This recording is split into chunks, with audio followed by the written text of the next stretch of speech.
নির্বাচন দিতে সময় যত বেশি যাবে তত সমস্যা হবে বলে মন্তব্য করেছেন বিএনপির মহাসচিব মির্জা ফখরুল ইসলাম আলমগীর। শনিবার জাতীয়তাবাদী টেক্সটাইল ইঞ্জিনিয়ার্স অ্যাসোসিয়েশন অব বাংলাদেশের জেটেবের তৃতীয় জাতীয় কাউন্সিলে তিনি এই মন্তব্য করেন।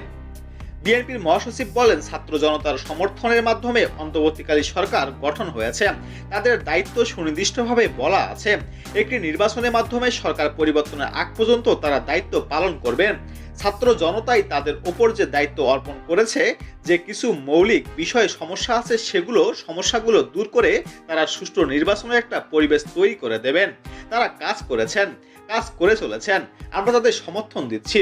মির্জা ফখরুল ইসলাম আলমগীর আরও বলেন, কিন্তু একই সঙ্গে একটা কথা খুব স্পষ্ট, নির্বাচন কেন্দ্রিক সংস্কার দ্রুত করতে হবে। আশা করব নির্বাচন ব্যবস্থা, প্রশাসন, আইন শৃঙ্খলা ও বিচার ব্যবস্থার মৌলিক সংস্কার শেষে দেশের মানুষের কল্যাণের জন্য দ্রুত নির্বাচনের দিকে যাওয়া প্রয়োজন।